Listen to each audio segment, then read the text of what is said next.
and welcome to Under Pressure, Immigrants and the Trump Administration. Hello. Thanks, team. This is Under Pressure, Immigrants and the Trump Administration. If you wanted to be somewhere else, too bad you're here now. A few housekeeping notes before we begin. Because this session is going to be taped, we ask you to have your cell phones either off or put on silent. If your cell phone is on and you would like to tweet about this or about the convention generally, the Twitter handle for ACS is @ACSLaw, and the convention hashtag is #ACS2018. If you are seeking CLE credit for this session, the barcode on your name tag should be scanned at the beginning of the session by a volunteer, preferably the volunteer holding the CLE sign in the back of the room. If you leave early, you're going to have to be scanned again so that you can get partial credit. CLE materials can be found on the convention webpage, and there's a link in the program if you need further resources on that. So with that out of the way, hello, welcome. We are going to try to tackle immigration policy under the Trump administration in 90 minutes. Luckily, we have some of the best people in the world I could imagine to figure it out with us. If you are not an immigration practitioner or have not practiced immigration law before, some of the news of the last 18 or so months has probably inspired some combination of, can he do that? And can he be stopped?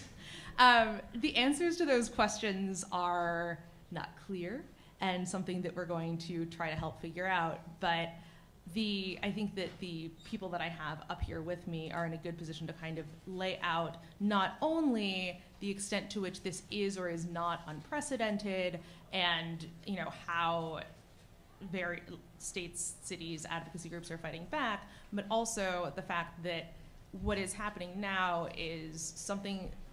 happens because of something that's kind of unique to immigration policy in terms of the amount that is dictated by actual legislation being in some respects fairly minimal, leaving a lot of room for the executive branch to kind of do its thing for better or worse.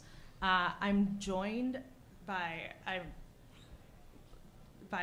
first of all, Muz Chisti of the director of the Migration Policy Institute's office at the New York School of Law. Muz is one of the best people who's been tracking immigration stuff for ages and ages, and one of the best people to describe how we are where we are, and what role government policy has played in that. So I'd kind of ask you to kind of start off by telling the quick story of how did we get here.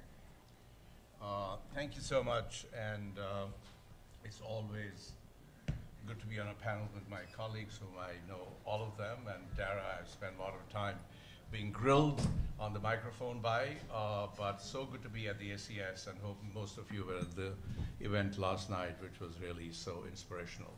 So my charge, I guess, is that how did we get here? Essentially, that look, Trump did not happen in a vacuum. And the way to preface is that we all think that this is not a normal moment in our history. And I think you have to say that in the immigration context, especially, it is an extraordinary moment. Only because we have had people in the past who have run for president, who have really run on anti-immigrant campaigns. None of them have won. This is the first president who has actually launched his campaign essentially on the back of an immigration idea, and he actually won. So that itself makes it a unique presidency. But it did not happen in a vacuum. And let me just lay out 3 basic points as to how I think we got here to Trump. First is sort of demographic point. The second point I will make is about legalization. And the third point I'll make is about enforcement. First, demography. Now, we all have this bit of a rosy picture of our country, that we're always this nation of immigrants, unique in this world. I mean, I don't even want to delve about what George Washington and Franklin said about immigration in the past.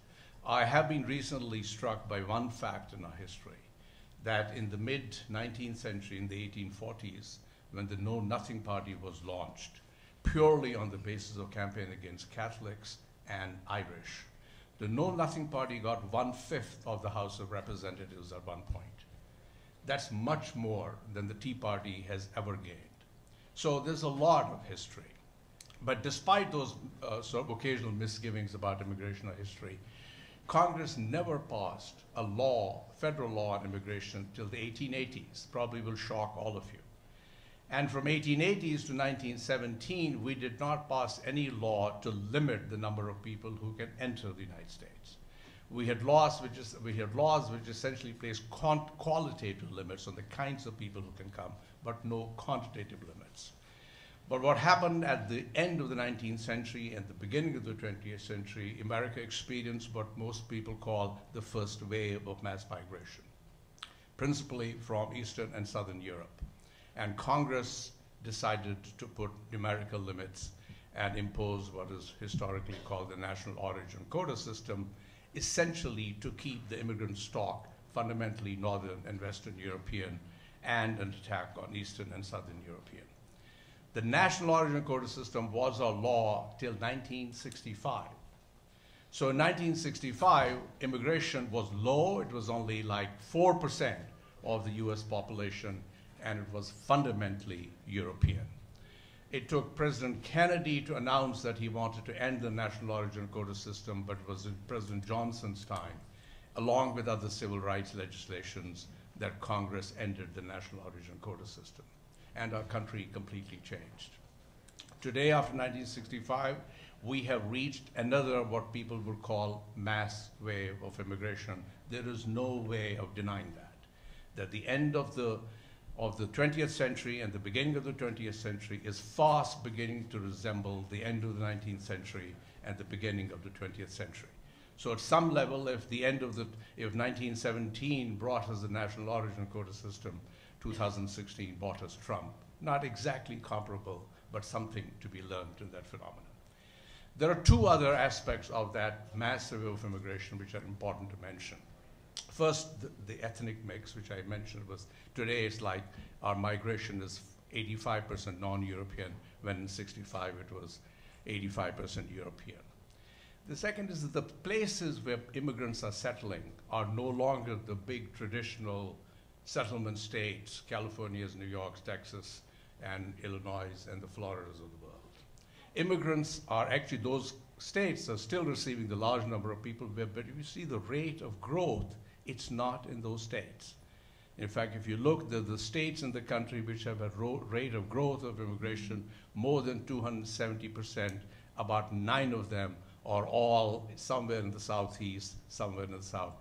All 9 of them voted for Trump in the last election. As demographers would like to say, that it's not the absolute numbers that matter, it's the rate of change that matters in impact.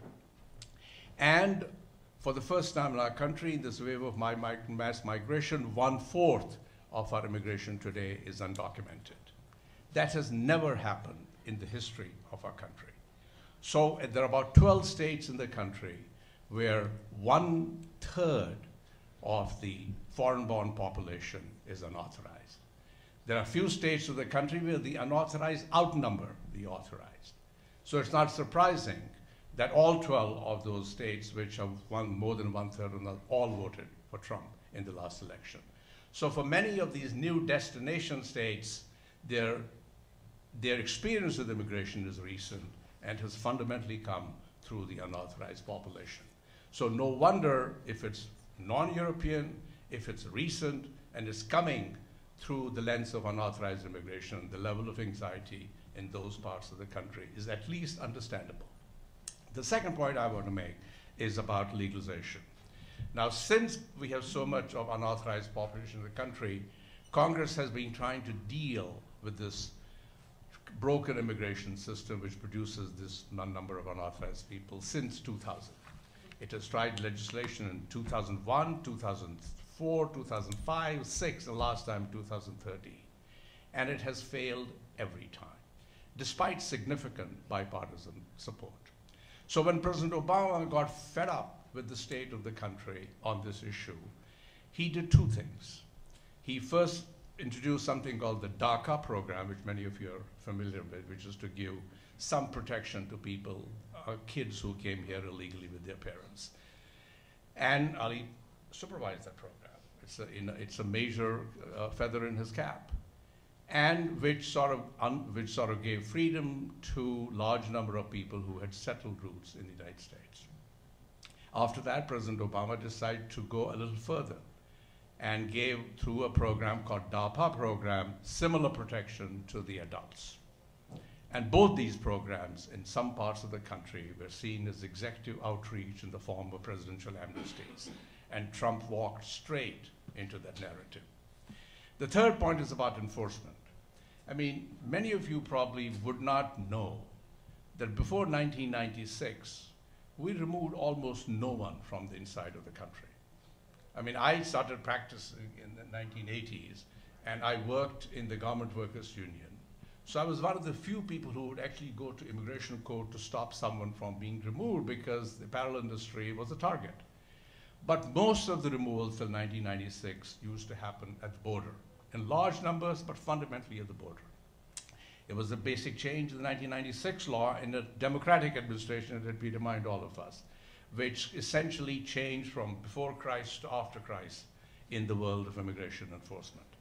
For the first time, we started removing because of the laws that changed. Then Congress, after 9/11, put a lot of resources into it. Our technology improved so that we could have more interoperable databases. And finally, in 1996, same law, Congress authorized states and localities in the country to enter into cooperative arrangements with the federal government to be force multipliers in the immigration enforcement. Now, it took a long time for that to catch up. But by 2012, 2013, that had become sort of the interlocking arrangement between the federal government and the states and localities had reached its zenith. And as I would like to predict, no matter who the president of the United States at that point would be, that person would have been called the deporter-in-chief, except that Obama got branded as the deporter-in-chief. I personally think he had nothing to do with intentionally doing it. All these series of steps that had been put in place made it essentially imperative to remove so many people. So when this criminal justice system's relationship now with immigration and deportation machinery is complete, guess what we realize? That criminal justice system is fundamentally a state and local phenomenon, at least in the immigration context. So the roles that states and localities play in this machinery suddenly became extremely important. And there we are a divided country. Immigrant advocates found it very, very effectively to change the laws and policies of many of the states and said, we will not cooperate with the federal government. On the other hand, you had states which said, we want to cooperate all the more with the federal government. So the Swiss cheese of immigration enforcement, that I like to say, began to form the relationship about immigration and the states and localities over time since 2012. And today, I think that's what is at display, is that states and localities are saying we don't want to cooperate. And the president decided that he wants to retaliate against it. This is what gave rise to the sanctuary policies, which are now being contested in what I think increasingly is sort of this odd tug of war between the federal government and states and localities. Thank you. So, having gone through about 120 years of history in 10 minutes, we're now to the present day and understanding kind of where government, in particular the federal government, fits into all this. Ali Mayorkas is our man on the inside. He's now a partner at WilmerHale, but was Deputy Secretary of Homeland Security under the Obama administration, as well as prior to that, head of U.S. Citizenship and Immigration Services, which is the agency that deals primarily with legal immigration into the U.S. And I am kind of hoping that he can take up the baton. Ali, talk to us about this machine that Muz was talking about, the kind of machine of immigration policy. What is it, and in what state did you hand it off to the Trump administration? What have they done with it? I'm not sure I want to talk about what state I left it in, but I have much to say about Muz's provocative overview. But let me share a couple thoughts. And let me break it down into legal immigration and then enforcement, because those are very different. You know, I grew up in federal government in the criminal justice system as a federal prosecutor. And while I might have disagreed with particular provisions of the criminal justice statutory scheme, it's a very logical stream that is driven to the three objectives of criminal justice: punishment, deterrence, and rehabilitation. When I came to lead the immigration agency, U.S. Citizenship and Immigration Services, in August of 2009, I saw an extraordinarily broken and internally inconsistent statutory framework where one could be eligible for naturalization at the very same time that one could be eligible for removal. That during a progressive administration, one provision was promulgated statutorily that allowed for one remedy, and during a less progressive administration, a very different and conflicting provision was promulgated that provided otherwise. And as an agency, I found that in one jurisdiction, an individual would be naturalized, and in another jurisdiction, by my same agency, because of a different composition of the workforce and a different policy that was promulgated, an individual with that same profile was removed. And when we speak of a broken immigration system, very often we speak about our failure to address the 11 plus million undocumented individuals, and I think it's a much more fundamental problem, that the statutory framework is really broken. And immigration law, as Muz knows far better than do I, is extremely complicated. And the statutory provisions cannot really account for every dynamic that the human condition presents to the government. And what does that mean? That means that there's a tremendous amount that an administration can do in the promulgation of regulations, although the regulatory machinery is not particularly efficient, and therefore a tremendous amount that one can do by way of policy. And in the legal immigration system, it depends on a number of factors what policy direction you choose to drive in. Similarly, in the enforcement arena, the challenges far overwhelm the resources, and so policy is especially pronounced in importance there as well. I think everyone will say that we cannot remove 11 some odd million people. We don't have the court system. We don't have the agents on the ground. Putting aside whether one agrees with or disagrees with that prospect, but we just don't have the ability, and therefore policy decisions have to be made, and that's where the whole notion of prosecutorial discretion arises. And then the question, the fundamental question in each arena, both legal and enforcement, is, so what do you do? What do you do with a broken immigration system? And what do you do with an enforcement system that cannot necessarily address the challenge most fully should one apply the law across the board in a zero tolerance fashion? And I answer that in three different ways, and I sought to answer it in three different ways. Number one, an issue of identity. Who are we, and who do we want to be? And therefore, how do the policies that we are thinking of reflect on who we are and who we want to be as an administration, and as an administration serving a nation, and therefore our nation's identity? Secondly, how do you frame the issue that one is confronting? Most acutely during my 8 years of government service in the Obama administration, that arose in the context of the summer of 2014 and the influx of Central American refugees, and particularly minors. And it was framed, publicly and otherwise, as a challenge on our border, as a border security or a border management challenge. Is that the correct framing? Does that framing lead to the answer that one would want to provide with respect to who are we and who do we want to be? Is it a border management challenge or is it a humanitarian crisis? And if it's a humanitarian crisis, one's response may be far different than if one defines it as a border management problem. And then what are the facts with which one is dealing and with which one has to really confront? So do immigrants, high-skilled, let's take a slice.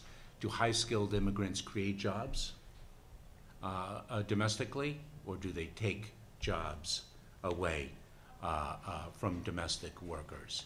If one thinks that they create jobs, then one will try to promulgate policies that lure skilled workers in an ever-increasing competition internationally for them. And one might allow a skilled worker spouse to also work as a way to draw the family to the United States as opposed to Canada or some other country that is seeking that same talent. If one thinks that the skilled worker is a force of displacement, then one might not allow the spouse of that skilled worker to be employed here. On the enforcement side, how does one look at an individual that seeks to cross into our country, across the border, in between a port of entry? Is that an individual who is an illegal alien that needs to be removed, that needs to be prosecuted for illegal entry? What if that individual comes to the United States, seeks to cross the border for the sole and exclusive purpose of making a claim of asylum? What if that individual, in fact, qualifies under the law as an asylee? Should that individual be prosecuted for illegal entry? Or should that individual's claim of credible fear and ultimately fear of persecution by reason of his or her membership in a particular social group be countenanced and addressed through an extended hand? Interestingly, a claim of asylum is not a defense to a prosecution for illegal entry. And so how we frame things in a system that cannot address the challenge, and challenge is a values-neutral term, in a system that cannot address the challenge, in a legal system that frankly is broken, and broken not because only we have an enormous population of undocumented individuals, but broken far more fundamentally. The policy implications are tremendous, and the latitude that an administration is given to achieve the desired results is extraordinary. And that makes the immigration debate so electric and so critically important. I'm so glad, Ali, that you talked about the 2014 iteration of a debate that it seems we're kind of having again now about asylum seekers and treatment at the border, and that also brings me to our third panelist, Jacinta of the National Immigration Forum, which is one of the flagship immigration advocacy organizations both here in Washington, and a lot of the work that they've been doing has been kind of throughout the country building, local consensus and kind of starting conversations about immigration throughout some of the less traditional communities that Muz was talking about earlier. So Jacinta, I'd like to hear what you folks are seeing in the quote-unquote resistance to the choices that the Trump administration has made with this extremely difficult ethical framework that Ali has just laid out, and what is being done to fight back? Yeah, so, I think what's happening right now is that the Trump administration is really trying to fundamentally change how we handle immigrants and immigration in the nation. And they're making changes to all three aspects of our immigration system. They are looking at issues related to enforcement against the undocumented. They're making changes to how we handle people who are seeking humanitarian relief, and they're also making changes to legal immigration. And I think what most people have, you've seen a lot of things and a lot of discussion about immigration, but I don't think people quite realize that, and I feel like sometimes a little dramatic when I'm saying this, but I do really feel like we are fighting for the soul of the nation. What kind of an America do we want to be? What kind of America do we want for our kids? Are we going to see immigrants as a value to the nation, or are they going to be somebody that, a population that's to be feared? Are they contributors or are they takers? And I think that that, to me, is ultimately a lot of the question that we're trying to answer. And I'm a daughter of Chinese immigrants, and so when we're talking about these issues, it's a little hard not to take it personally. And I think when I think about these changes that are happening, it makes me a little sad, but it also makes me very motivated. And I know I'm not alone in that because, we see a lot of organizations, immigration organizations are incredibly busy, but we also see organizations that don't have immigration just as their mission, and working with immigrants as their mission. They're also coming to the table and really trying to take action to blunt the Trump administration. So it's been really interesting to see education organizations, labor groups, civil rights organizations, just a lot of different folks coming together because they see that this is an issue that they need to be involved in as well, women's organizations.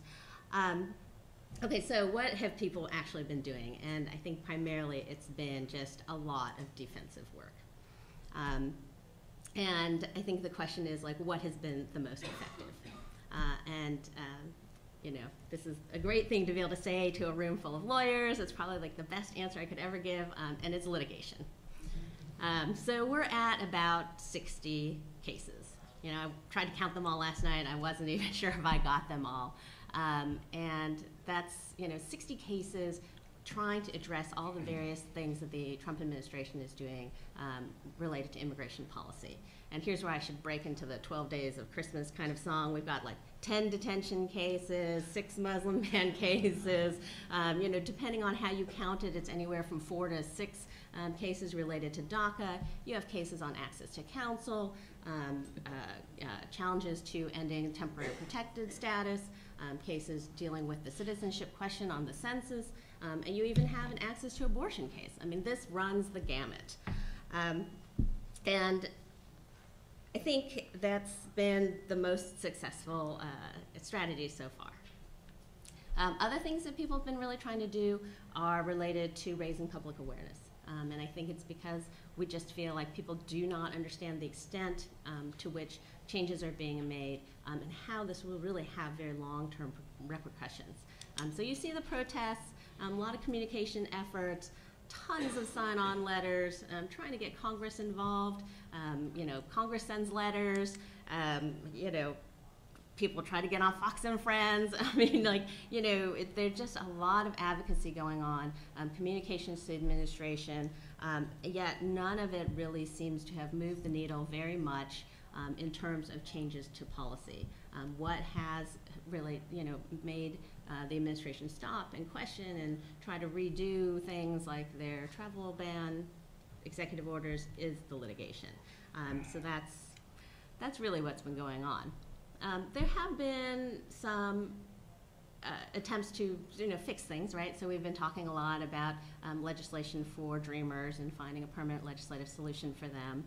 There's a ton of bills on that as well. You have about 6 different versions in the House that would provide a solution for dreamers. You have similar kinds of things on the Senate side.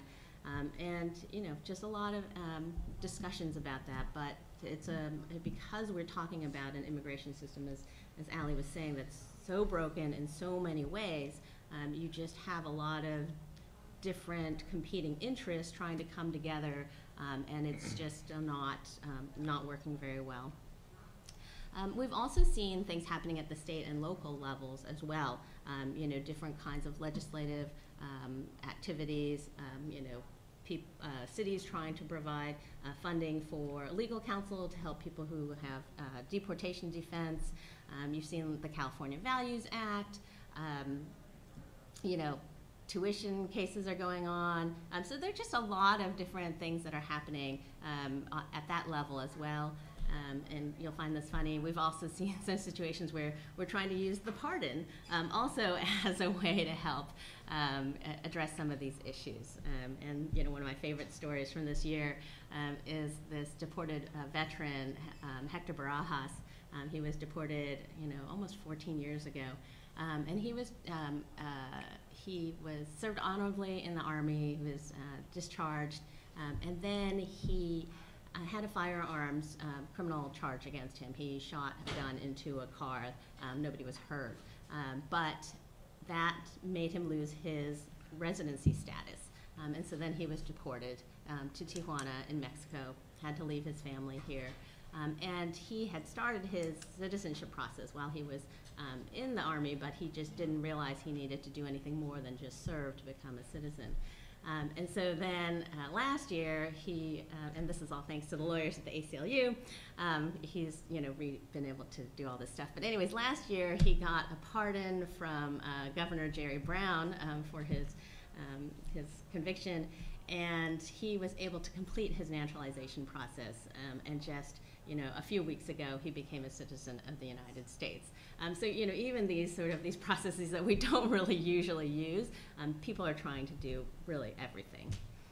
And I think I just want to close by giving just some sense of what we're dealing with, like on a constant basis. I mean, people in immigration are just like, this is just so much coming at us. And I'm just going to give you what we've seen happen this week, and this is just this week. There's a mom who was separated at the border after coming in to seek asylum. She was just reunited with her son 2 weeks, just this Tuesday, after a 9-month separation. ICE is now moving 1,600 people who are essentially, like in pretrial detention. They're moving all of those folks who are in ICE detention to federal prisons. We just learned that there was an Iowa high school student who was a former DACA recipient, and he was deported back to Mexico, and he was deported back there about 3 weeks ago, and he was found murdered. We had a pizza delivery man. He went to an Army base I think it's like the Army Reserve base in New York City. Maybe it's in the suburbs of New York. Anyways, in New York. And he didn't have the proper ID, and the base guard called ICE on him, and he's now in deportation proceedings. And he has a U.S. citizen wife and children, 2 daughters. And there was just a rule that I think has just gone into effect, which would now allow ICE to check the immigration status of people who want to come forward and sponsor unaccompanied minors who come across the border. And we know that that will have a chilling effect on people wanting to come forward. And then, of course, we have the Republicans who are continuing to negotiate whether they're going to be able to come up with a legislative solution for Dreamers. And so that's just a snapshot of the week to give you a sense of just how much is happening in so many different places and in so many different ways in immigration. Yeah, that was a lot. Slow news week.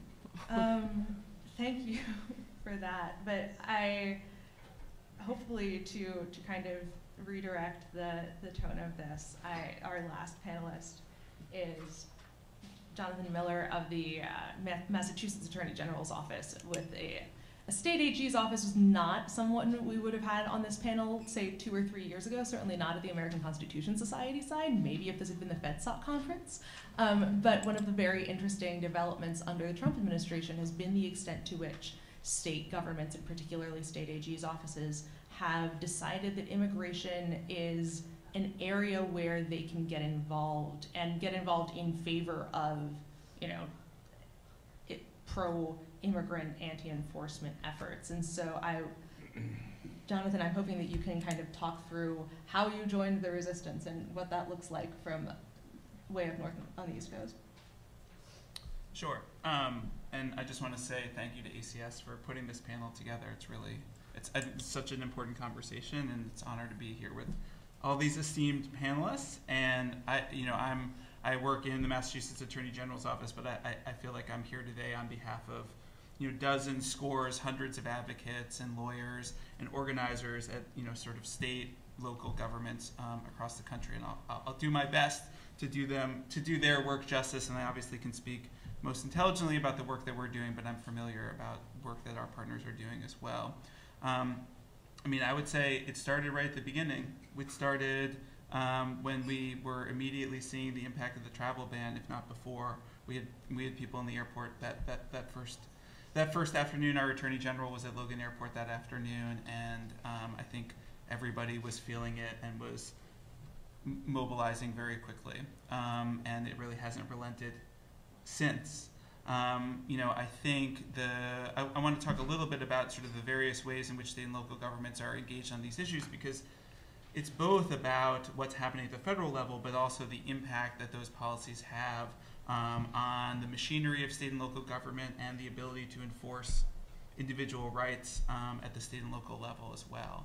And I think that the interplay of all of that has been incredibly important and animating our work. I think fundamentally this has been about values and about what type of country we are and how committed we are to the entire population, to all of our residents, and ensuring that their contributions are valued and committed to workers, to school-age children and everybody else. And I think that has animated and motivated so much of the work. And we saw that very quickly with the travel ban litigation and how many different industry sectors and sort of different parts of the business community, colleges and universities, life sciences, tech community mobilized very fast, expressing major concern about the impact of the travel ban, as well as their commitment to their workers and to their families. And I think that's carried through, right? We saw very quickly, and it's continued, how important immigrants are to the lifeblood, to the engines of our economy, to innovation, to just the diversity in our communities, and sort of robust culture of America. And I think that's what this has been all about, is about not allowing that to be muted, not allowing that to be suppressed however we can. So I guess I want to put a plug to just sort of underscore how important thinking about work at the local and state level is in all of this, because I think that's where a lot of the rubber meets the road. Obviously, federal immigration enforcement is severe and sort of ultimately a big issue, but for so many people, issues look like retaliation by their employer, who doesn't want to pay them because they're vulnerable, or a landlord who's going to threaten to call ICE because they're going to complain about conditions, or we could sort of go down the litany of issues, or notario fraud. Like those are the sort of day-to-day issues that we are seeing as a result of the real fear that's being experienced in immigrant communities. So, as I sort of just to go through the various roles that I think we're playing, I would say principally we're trying to get at accountability and sort of holding the line with the federal government, right? And that's through litigation or support of other litigation, whether that's the travel ban or DACA termination, or now into TPS and burn JAG funding or census. I think you went through most of those cases. There's a lot going on there, and that's about threats to money. That's about threat to federal funding, the autonomy of state and local actors. That's litigation that played out in Massachusetts. There was a case before the Supreme Judicial Court last year about the legal effect of ICE detainers in the Massachusetts. State police officers, local police officers cannot hold people pursuant to ICE detainers as a result of a Supreme Judicial Court decision. But we're also working on sort of how to adjust to the change in policies and sort of what that means. What does that mean when a community healthcare facility, community healthcare center is worried about ICE enforcement happening on the premises and people aren't coming for medical appointments as a result of it, and sort of developing guidance or information that can be utilized so that the facilities feel like they have protocols in place so that they know how to deal with situations. To thinking about family preparedness. We put together some guidance to just think about guardianship and sort of other issues that could arise should the only remaining parent be removed or deported or put into detention, which are horrible things to think about, but I think critical to sort of have at least sort of some framework in mind about how to plan. We also see in a lot of states and a lot of localities dealing with implementation of ordinances and laws that are meant to be protective of immigrant communities, and sort of finding the right line to toe between being as inclusive and protective of those individuals and those families and not running afoul of requirements under federal law, and sort of how that works. And obviously that is continuing to be sorted out through the courts and otherwise. I mentioned sort of the abuse of rights, and that's something that I think you're seeing states and local governments do as well, as sort of try to combat ways in which individuals are seeking to take advantage of the ways in which immigrants feel more powerless, right? More afraid to come forward and report crimes or violations of the law. And so you see guidance developed and sort of other outreach that's done just to ensure that immigrants feel comfortable coming forward. And we know that's a big challenge, and that's I think partly why you're seeing also a lot of work done to coalition build and do sort of outreach and connections to faith-based organizations, community-based organizations, organizations that have great language access, linguistic capabilities, that are culturally competent, that sort of understand the cultures and sort of the various barriers that come to approaching the government. Because I think part of what we're also trying to break through is sort of the view that the government is a monolith, right? That sort of all government is the same. And that's a big challenge that we confront at the state and local government, because obviously we have different views and we have a different role to play. And so that's where we need our partners sort of more critically now than ever. And one place that, just to provide sort of a specific example where we've tried to do that work, is in a wage theft clinic that we've developed in Boston, where individuals who our office can't help directly through our wage and hour enforcement, but who we give a private right of action letter to so they can pursue their rights on their own. We have a once-a-month clinic that we do with legal services lawyers, some private attorneys, and community-based groups to try to give sort of access to justice for many workers, many of whom are immigrants, who otherwise I think wouldn't feel empowered to pursue their rights. And that only works because of the partnerships. I think we have like 20 different partnering organizations for the wage theft clinic, and it takes that collective effort to ensure that we have language access, to ensure that there's a feeling of trust in coming to the location that makes it successful. And so it's really that collective action that I think leads to the most impact and leads to the most success. But it's certainly been hard and trying, I know, for everybody, but we're not going to stop. So we've just given you a sense of the dizzying array of what dealing with immigration kind of as a broad issue looks like, and focusing what any of us in our various roles do and which issues we focus on is going to depend on efficacy. And as Jacinta said, the biggest wins that those trying to oppose the Trump administration have had across the board, whether we're talking about the stopping of the first and second travel bans,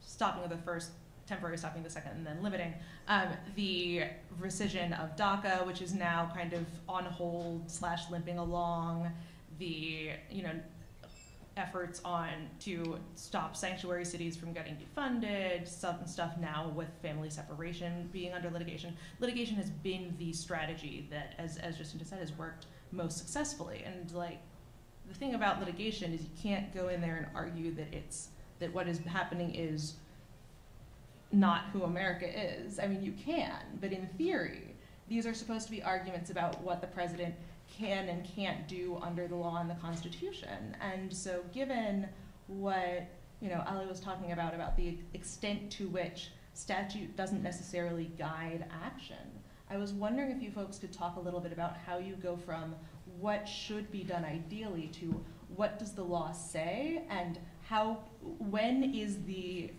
figuring out when the Trump administration is actually crossing the line. Can I just back up for a second? Sure, totally. If I may, Dara. So statutes do guide action. There's just a lot of room for action within a statutory framework, number one. Number two, Jonathan used a very important word, which is monolithic, because what I do worry about is the facile dispensation of labels,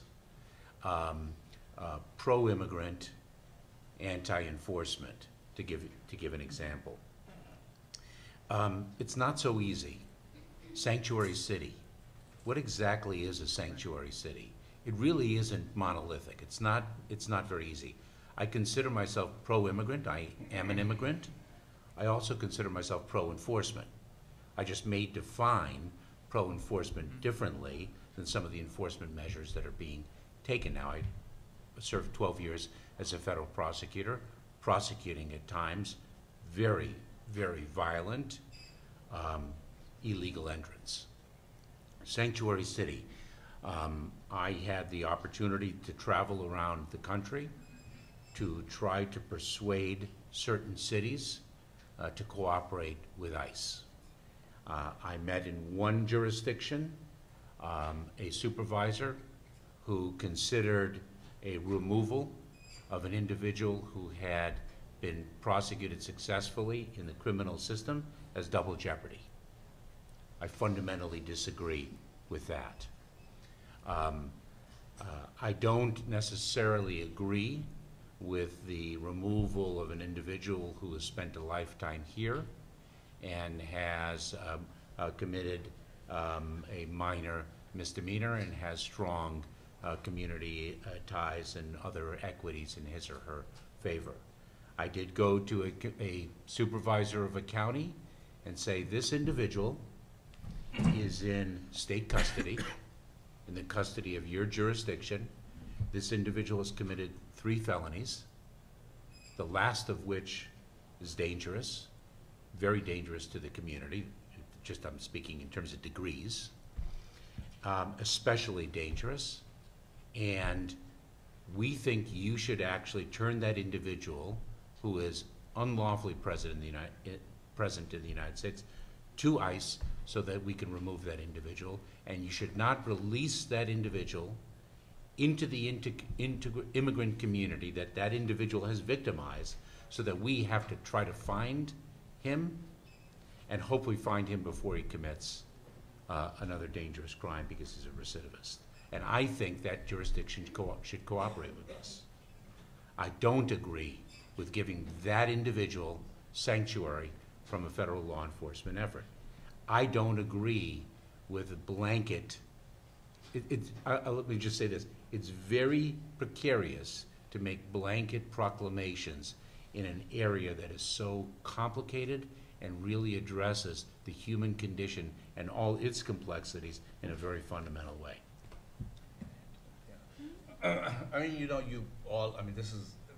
Thank you for saying that, because, I think at some level this is where the division in the country is. There's a good section of the country which believes that no one should be deported, or everyone should be allowed in, or no one should be not allowed to work in the United States. And there are some people on the other spectrum who said that anyone who's a gardener or a nurse or an infant caretaker should be removed if they entered illegally.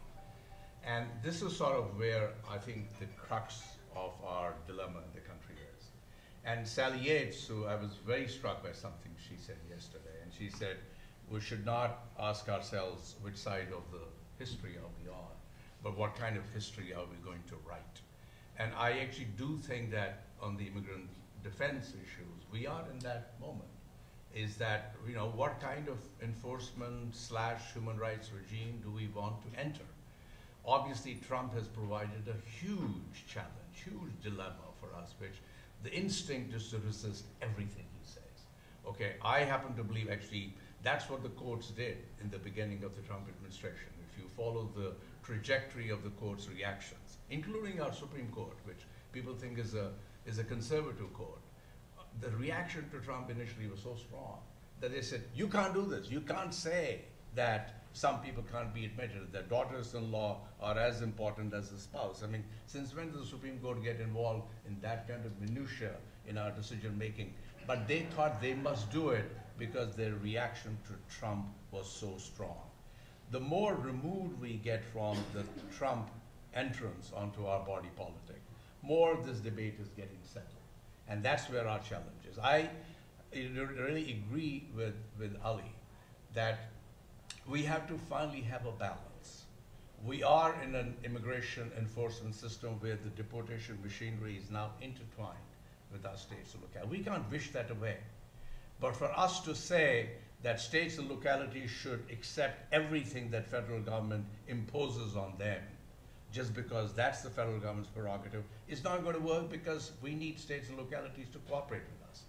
On the other hand, for states and localities to thumb their noses at the federal government doesn't work either. And in our federal system, we can't wish away our federal system. That's the system we have. In that regard, I think we finally have to have a decent civil conversation as to what the contours of that division are between the federal government and the states, and where the priorities should be about who should be removed and who should not be removed. And that's the conversation that's kind of collapsed in this administration. But that's the kind of conversation that Ali's administration had to take also. It's not peculiar to this era. Every single administration has to have that conversation, but that conversation has not gotten paralyzed. I mean, I think, a lot of the lawsuits aren't saying necessarily that the government doesn't have the authority to do what it's doing, right? So we've seen the lawsuits are often, this was done for discriminatory motive. And so therefore the intent or the effect was not proper. Or in the case of the DACA rescission, this was done improperly. They didn't have a justification, therefore it's arbitrary and capricious, right? So we're not necessarily looking at a situation where the government doesn't have the authority. It's like, are you doing it the right way? Are you doing it for the right reasons? And I think that that's always something that we need to make sure the government is doing it the right way and they're doing it for the right reasons. And I think that's a fundamental question that's being asked. And I think that it's really about the discretion that the government has, and that's why I think so much of this is about, the policy and the discussions, like how much enforcement, where do our resources go? I mean, one of the things that I think is really interesting, one of the statistics I think really interesting is this idea about criminal prosecutions. So in fiscal year 2016, U.S. Attorney's offices had about 54,000 cases. And of those, about 40% were immigration related. And the rest, we had about almost 12,000 were drug related, 11,000 were violent crime. So you're like, is this the where we want to spend our criminal prosecution resources, on all of these border crossers? And now we're talking about even more border crossers, even people who just did it for the first time. And I think that those are the kinds of questions and the conversations that we need to be having. I guess all I'll add is that, for state and local governments, I think a lot of the work is moderated by that need for cooperation, and that the need for cooperation often is most specifically critical for protecting immigrant communities. Like I think about sort of joint enforcement around human trafficking or labor trafficking, right? Whether that's with DHS or the Department of Labor, right? Some of that cooperation is at, that type of information sharing and joint enforcement is absolutely critical. So we're mindful, I think, all the time in the work that we do about the need to do work cooperatively so that, we can continue to support and protect immigrant communities in particular. I want to pick up on the exercise of discretion. It is so profoundly important in this arena. even in the development of policies, discretionary policies. I'll give you an example. Seth Grossman is here, one of my partners in the development of the DACA program. We made a determination in the Obama administration that a young person convicted of a driving under the influence violation will be ineligible for DACA. That was a significant misdemeanor. There were some who disagreed with us. There were many who did not. That is a policy decision within a discretionary framework, and the importance, the power of discretion cannot be overstated. On the litigation front, the question that I have is, because the question I have is efficacy and impact the biggest driver now of litigation to counter or challenge some of the policies? I worry that it is almost a first in time, first in right approach. I take a look at the law firm of which I am a part, and we have a very significant pro bono docket across the board, and in the immigration arena we're handling quite a number of cases. And there was a case that came around last week that I thought was very meritorious, and we don't have the capacity to take it on. I would posit that that case could be far more impactful than several of the cases that we have and are occupying our resources. And I feel that the community is so under siege.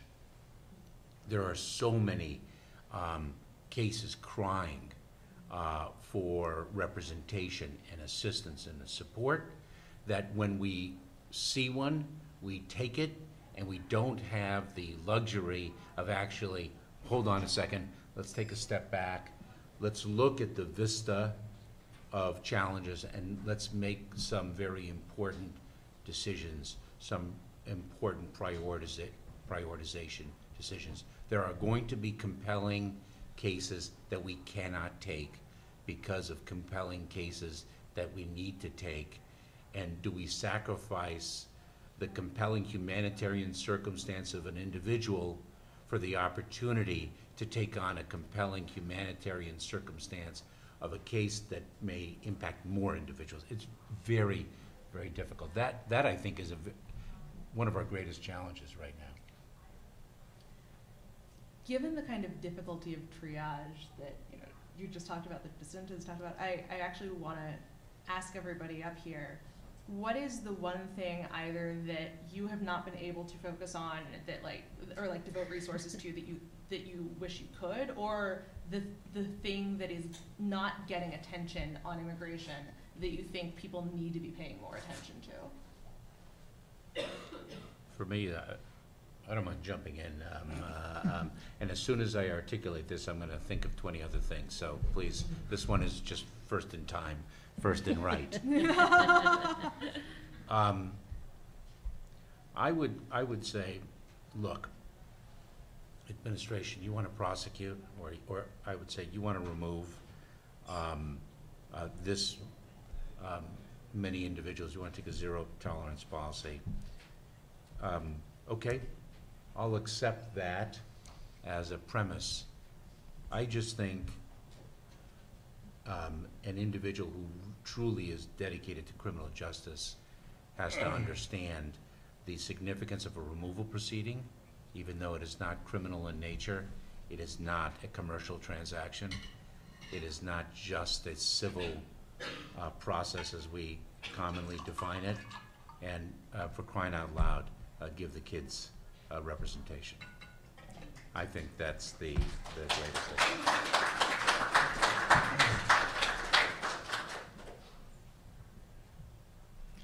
Yeah, I think for me, there's just so many issues that we're trying to deal with on a constant basis. One of the things that I feel like we haven't been able to spend a lot of time on is really just trying to expand the pool of lawyers who can provide that representation, right? I mean, I know there's lots of lawyers out there.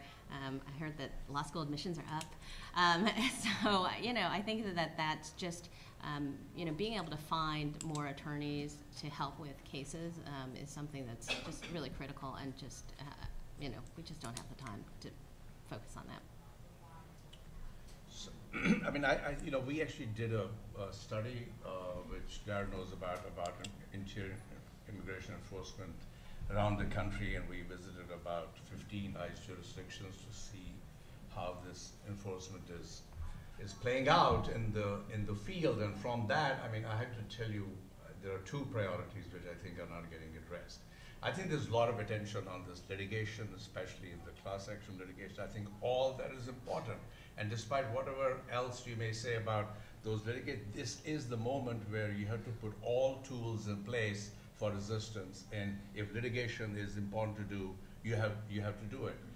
But they don't provide representation to people at the individual level. And there are two big classes of people where the need, I think, is the most severe. One is final orders of removal. There are about pretty close to 1 million people in the country, I think 960,000 people, who have final orders of removal. Many of them have been living in the country for about 30 years, and Obama administration, even Bush administration before them, allowed them to stay on because they were low priorities for removal. As you know now, there's no one who's a low priority for removal. Everyone is. And those people, anytime government can reach them or be in contact with them, they don't even have to be given a hearing. The government says, they've had their day in court, we could just remove them. But they do have an opportunity for motion to reopen. And Mexicans have that difficulty because the government can almost remove anyone to Mexico on the same day. But if you're a non-Mexican, it takes a few days to be able to help them. Any intervention in that period can stop the removal of those people. And that's a huge catchment area. The second is detention. I mean, we all know that government now is detaining everyone. It's refusing bail. And when the post bail is very high, people cannot post them. So most people who are arrested now are showing in detention. And they're being put in detention in remote parts of the country. They're not in New York and San Francisco. They may pick you up in New York, but they'll take you to Louisiana or Texas. They're frequently the places which are removed, which don't have enough counsel. They send judges there who do proceedings on video camera. Sometimes the worst of the judges take those jobs. And most of the people actually get denied. We know that representation in the detention facility makes a lot of difference in whether you have a good outcome or not.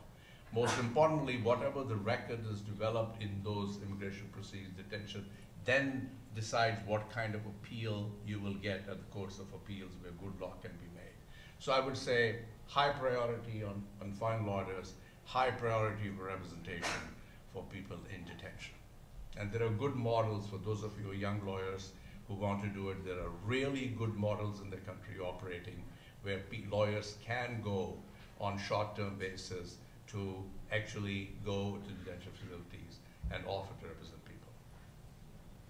So I guess I'll just echo the the challenges of calibrating kind of the right combination of impact work versus, sort of high profile, and then maybe what we might call the bread and butter, sort of just, typical types of cases, and doing the right combination of all of those matters. But I would also say the place where we'd really like to do more is in supporting our partners, community groups, institutions throughout the state that are trying to do more. One of the most powerful events that I've been to in the last year was a convening that Bunker Hill Community College put together. It was a summit on undocumented students, and it was guidance counselors from high schools, it was staff from some community colleges, really talking about sort of troubleshooting a lot of the challenges when it comes to financial aid, career opportunities for students who maybe have TPS or have DACA or are just undocumented. And it was this is for most of them, this is work above and beyond what sort of their typical portfolio, but they've developed a particular commitment to students in Everett and Chelsea and some of the other communities that have a high immigrant population and are doing their best to serve those individuals well. And that would be the type of thing that I'd love there to be more resources to like replicate events like that and help make the networks and connections stronger and better, so that I think that's a place where we could all do more work too. I'm going to pretend I'm a panelist for the purpose of this, just because I'm super interested that nobody mentioned some of the stuff that's been going on within the DOJ and the immigration court system, with Attorney General Sessions making relatively aggressive efforts to refer cases to himself and to make decisions in those cases that are going to have a big impact on Board of Immigration Appeals and down the line Executive Office of Immigration Review judges. Something to be aware of, and that law nerds have been like the law nerds who read me are always like, why aren't you writing about this decision that just got filed? And I'm like, because A, I haven't read it, B, you are the only person on the planet who has noticed that it's come out yet. It's just published on DOJ. Anyway, now that I've basically asked the panelists to help me do my job. Can I just say one thing? Yeah, go for it. I mean, I think, I just see I should have said this earlier. People generally think this is an administration in disarray. I tell you this, on immigration issue, this is an administration in complete array. And the reason for that, my environmental friends tell me that's the same true in the environmental movement also, but since I know nothing about it. And the reason for that is Jeff Sessions. I mean, the rambling speeches that Trump may have given in the campaign. There was one speech he gave in Phoenix about his framework on immigration. Between his ramblings, there was actually amazing amount of specificity in what he was going to do. And that all came from something called Handbook on Immigration, written by Jeff Sessions in 2015, when Donald Trump was not even anywhere on the horizon to be a candidate. They've had the blueprint in Mr. Sessions' office, written partly by Steve Miller, who is now one of the most important people in the administration. So the combination of these two is not surprising that this is happening at an extremely effective and alarming rate, because they've had this playbook for a very long time. True facts. So now that I have gotten people to tell me what I should be writing about, so that I can do my job easier, we have an opportunity for you folks to ask questions to help do your job easier, or just to find things out. We do have a microphone that we would like you to use, because we want to make sure that your questions are heard on the video recording. Also, please make sure that A, the questions are short, and B, the questions are actually questions. Thank you. So my name is Carolyn Poplin. I was shocked by what happened with immigration. My technical question is, I'm very apprehensive about the Supreme Court. I read their decisions in summer, turning over the decisions, the injunctions. They seem to be very careless about national security, and they don't seem to distinguish much between immigrants and refugees. And my sense is that there's a big difference in the law. My other question is just very general. I was born shortly after World War II. I grew up in Massachusetts, where there were Irish and Italians and Yankees and Portuguese, and I guess some African Americans, but back then they weren't very visible. General Kelly, he's Irish. His ancestors didn't come over on the Mayflower. Steve, what's his last name? Smith? Miller. Steve's, Miller. the guy in the Miller. White House. Miller. Yes, he's Jewish. How did this happen? I mean, Catholics were, as you said, Catholics, Irish, Italians, and Jews were all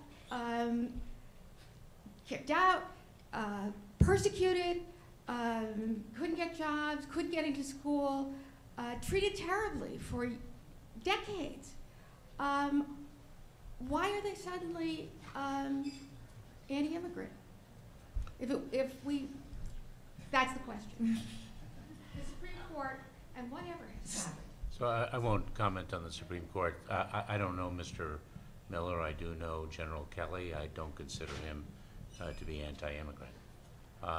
He actually made a statement in the last several weeks about what he considered to be the appropriate exercise of discretion with respect to individuals who've been here many years, who have planted roots in this country and are deserving of perhaps a treatment disparate than those who are differently situated. You know, I realize I may be vulnerable to tomatoes and rocks by saying that, but I don't consider him anti-immigrant. And that's why I articulated what I said earlier, which is I think one has to be very careful when in the labels. You know, I know Francis Cisna, who is one of my successors at U.S. Citizenship and Immigration Services. His mother is an immigrant. Mr. Cisna speaks Spanish to his children. To label him anti-immigrant, I think is easy but inaccurate. There very well are individuals who are anti-immigrant in the administration who have a hand in policy, but I just think we have to be very careful there.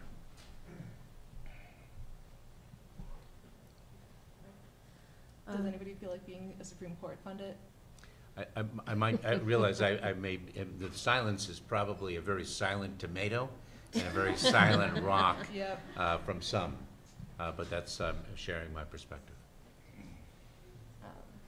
But yeah, given that we are going to have a Supreme Court decision come down at some point in the next few weeks on travel bans, the only thing this is about the Supreme Court that I think intrigues me, because you talk about the travel ban. I mean, that's the case that's going to come. And I think you have to say that something recently,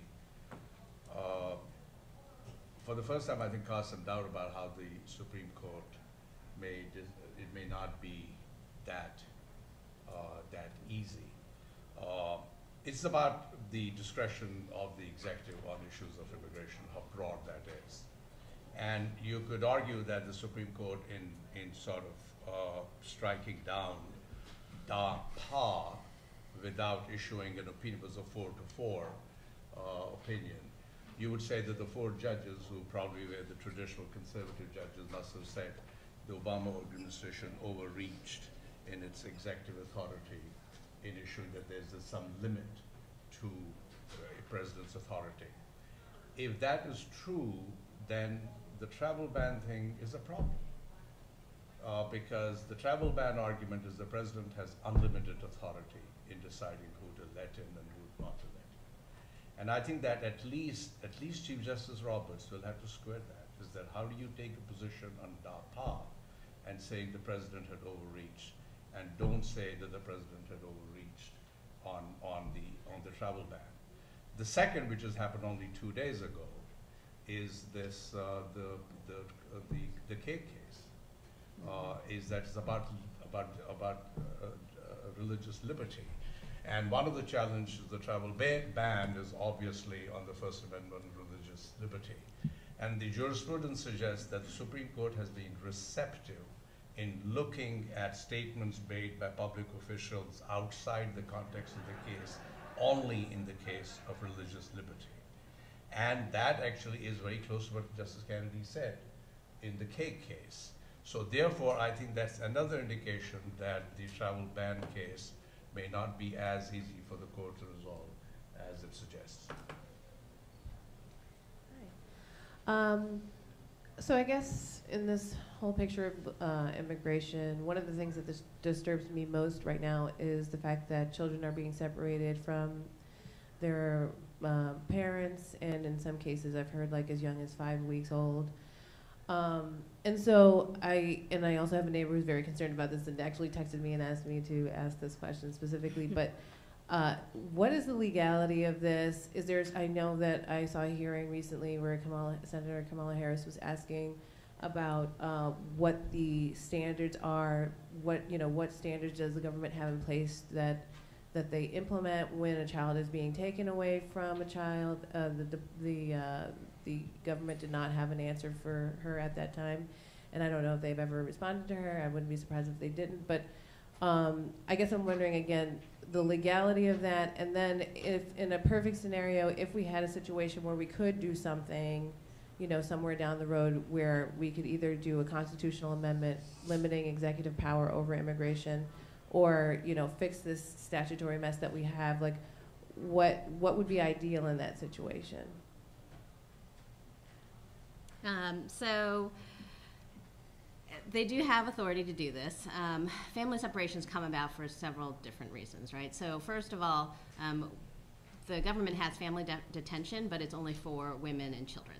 So if you're a man coming over with your child, you're going to be separated no matter what, unless the government just decides to release you basically on your own recognizance, which they have decided they're not going to do, right? So this was also happening in the Obama administration. It's just that now we're seeing a lot more of it happening.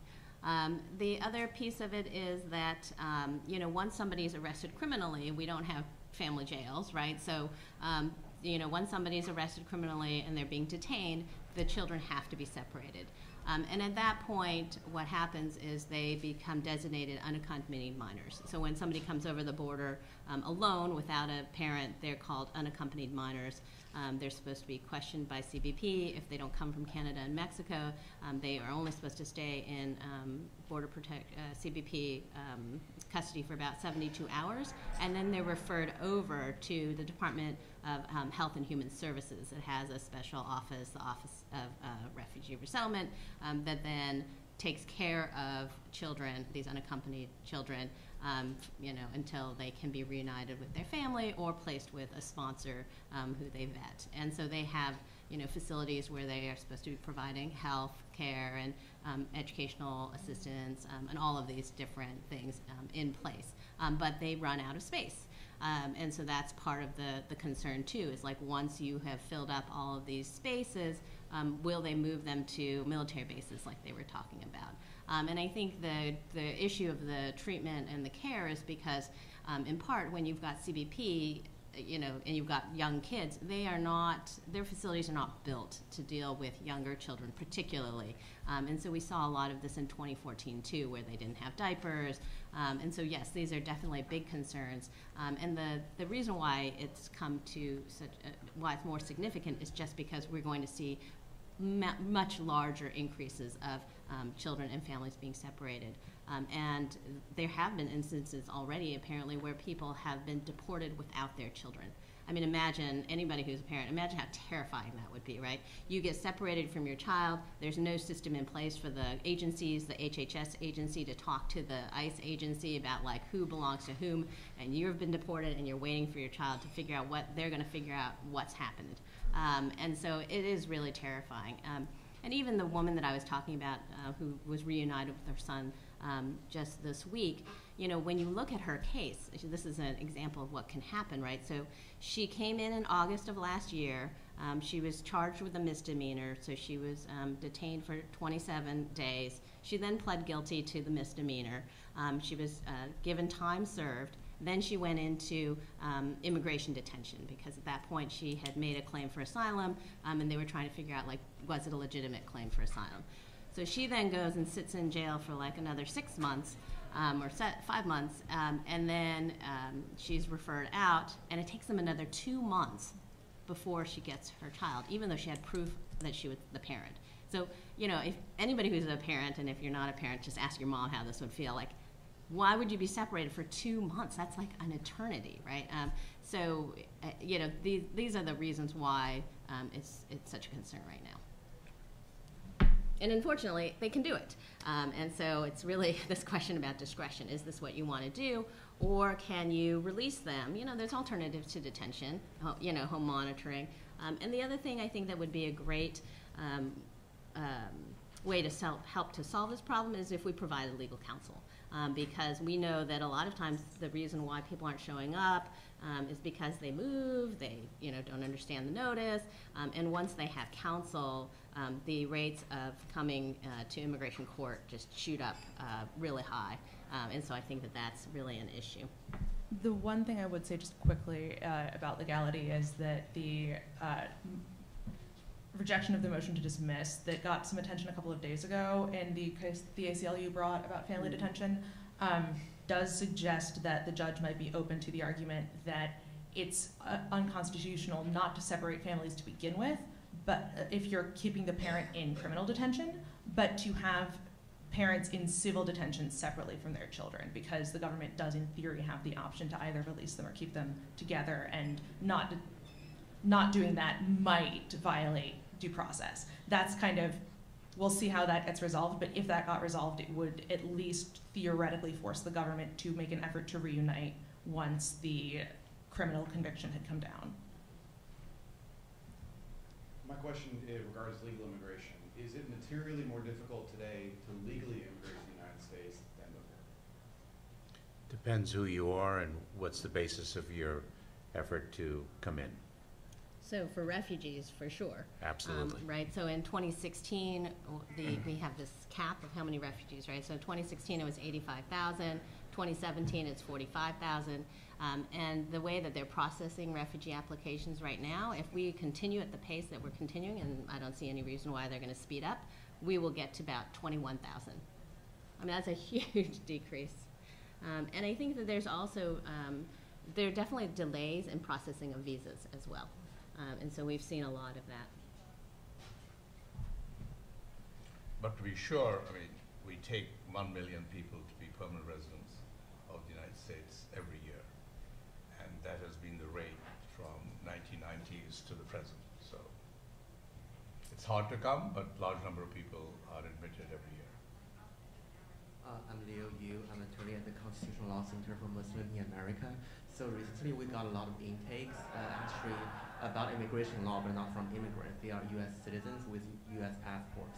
What happened to them is their passport about to expire, and they try to renew, and they cannot. They get a letter from authorities saying that, oh, there's some deficiency in your citizenship, we're not going to renew it. And the most vulnerable clients are those clients who are currently living in another country. Because if we read the INA, literally we found out that you cannot reaffirm your citizenship while you are not living in America. You cannot file a proceeding in court.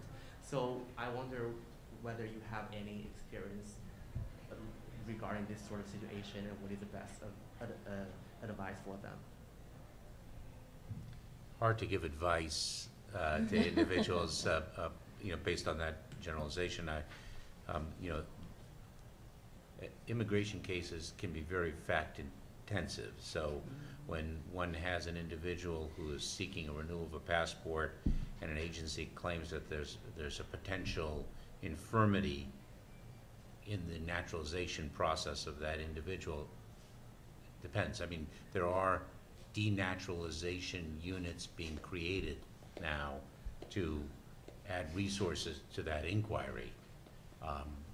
But Yeah, those cases need counsel.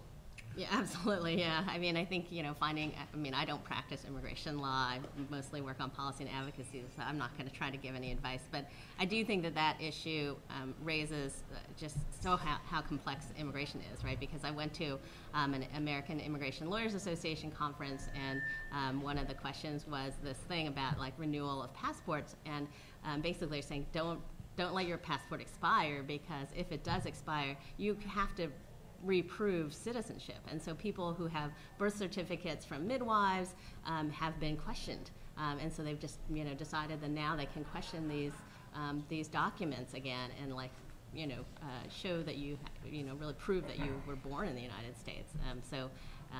It is really complex. We have time for just one more question. Sorry about that, and it should be pretty quick. My name is Ken Lemberg. Being in D.C., many of us are federal employees. This is a kind of a rhetorical question because I kind of know the answer, but I'd like some creativity. What can federal employees do, not being conflicted out, to help with immigration, legal-related matters? It seems like I could maybe be a private citizen and advocate, but can I do anything else legally? It seems like there's limitations. I think there are limitations. So can I start? Yeah, please. So particularly for people who are career staff, I've always found, I worked in the government for a little bit, and I think that it's really important for career staff to be their own internal advocates in their agency. You know, you may not be able to do anything outside of your agency, but without the internal advocates, without the people who are working in government trying to figure out how do I make sure that this policy makes sense, how do I help to make sure that the decision makers have all the correct information, I think that that's a really powerful role to play. It's a terrific answer. I think also there's no prohibition on public speaking in your community. All right. We have 2 minutes, so if there is anyone who has an extremely quick question. I know you've been. It wasn't quick. It was how is this increased enforcement going to play out in the OIR? Right, it was already so overloaded. To build a bunch more immigration courts, or do you think it's just going to be more backlogged, or do you think eventually this administration will triage enforcement? I mean, you know, the statistics show that there have been lots more arrests and not lots more deportations, and I think the backlog is just growing. Yeah, I don't know the answer.